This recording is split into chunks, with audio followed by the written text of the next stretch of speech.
Hello, Renee Flamand here. One of the things that really irks me about when I look back on the narcissistic relationship is I developed a completely different personality. I was a completely different person than what I think I am authentically. And I think that that is absolutely, it's ludicrous to me to think about that, but it's almost like we're developing our own false self. And I don't mean in the same way that they have a false self, because their false self is a mask that they put on.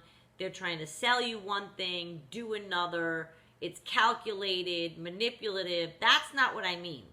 But if you've done a lot of work like I have on determining who your authentic self is, and then you look and you go, oh my God, the person that I know I am would never have put up with the behaviors that I put up with.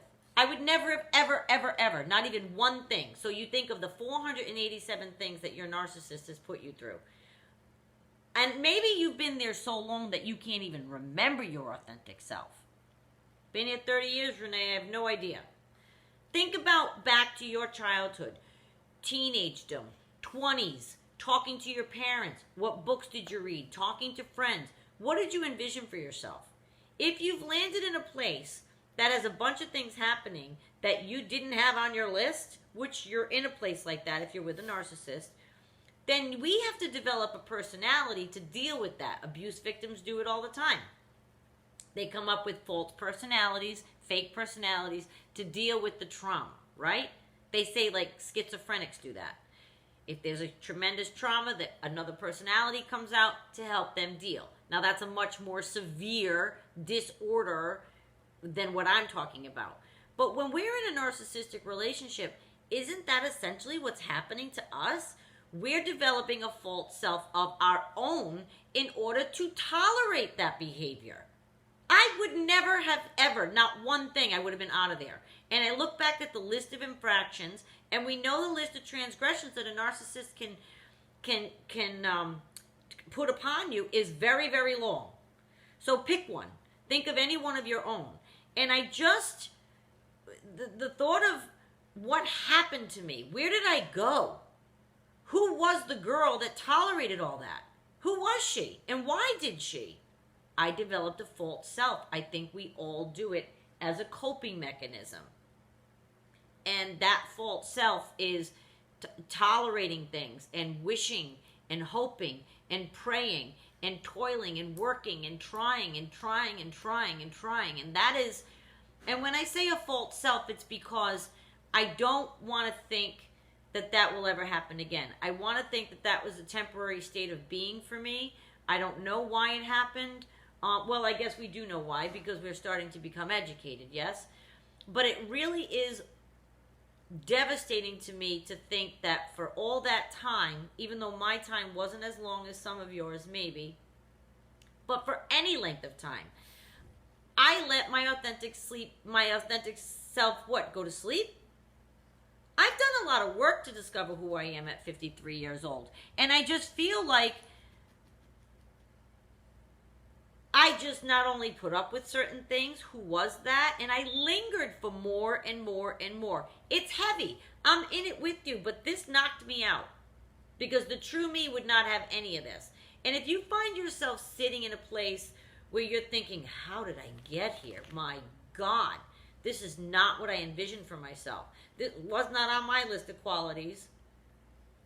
Then you're probably mustering up something deep inside that isn't in line with your authentic self. If you are tolerating behaviors that you otherwise know you would never in 1 billion years tolerate, then there's something about you that's changing when the narcissist is around.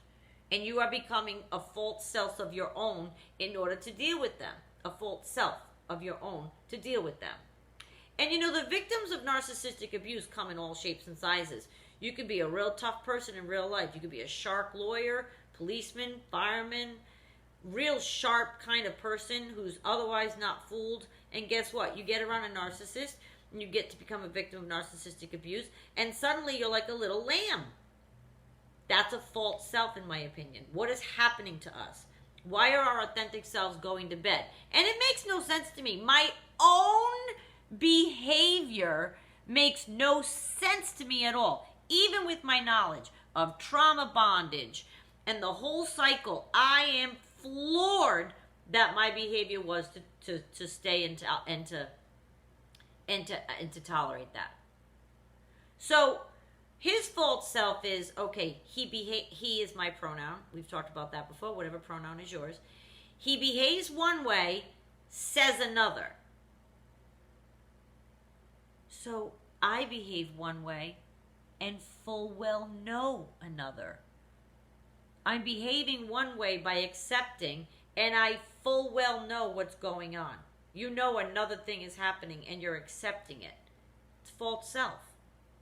I don't want to be false self ever, not for a millisecond in my life. Not after having all of the talk about being your authentic self has become very, very popular in mainstream culture. And it has been for like a decade or so.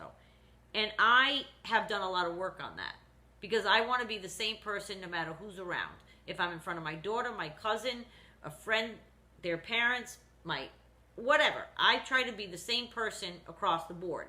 I don't want to be a different person when somebody else is around. I would never want my daughter to look at me and go, oh, my mother's acting so weird around that person. What's she doing?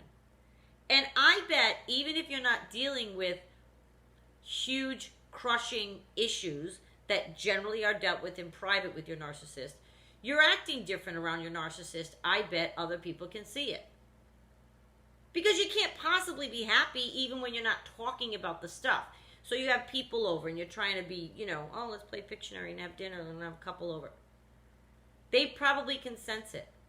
If you're walking on eggshells around the person, or you had an upset thought or fight that day with the person, that stuff lingers. It lingers. And I'm sorry. It just occurred to me when I ever said to myself, I was like, so wait, he behaves one way and says another, but I'm behaving one way by accepting, and I full well know another. And I say another about myself. I like to think of myself as a strong, healthy-minded individual. Mind, body, soul. Right? I eat right. I try to get my body moving. I'm incensing. I'm candles. I'm saging. I'm all about energy. And then yet, I'm putting up with this items 1 through 487? So who was that girl? Who was that girl who put up with that? Oh my God, poor little darling. And we know how it happens, right? We've talked about it. The girl let him in.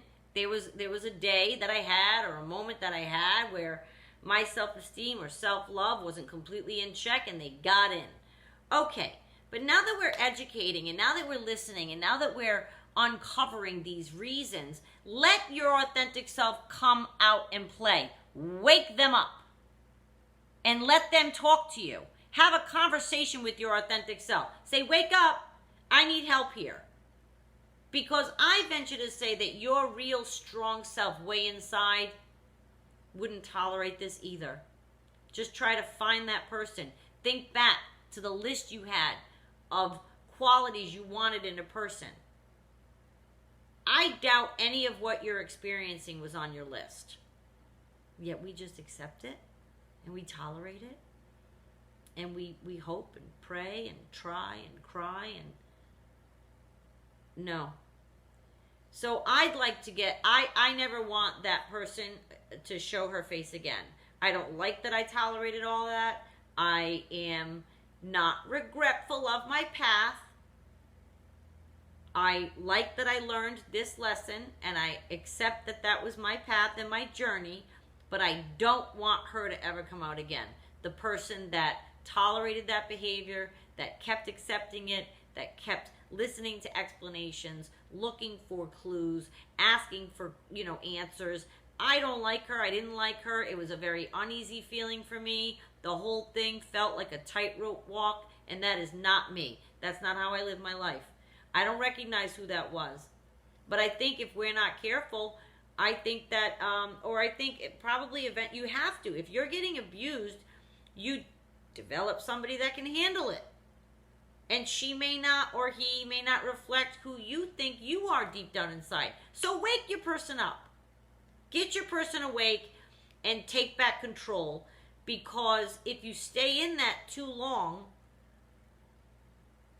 I'd hate for you to lose sight of your authentic self altogether. That would be sad. Wake up your inner lion or lioness and reclaim your footing in your life. Okay? That's what we'll do. Okay, bye.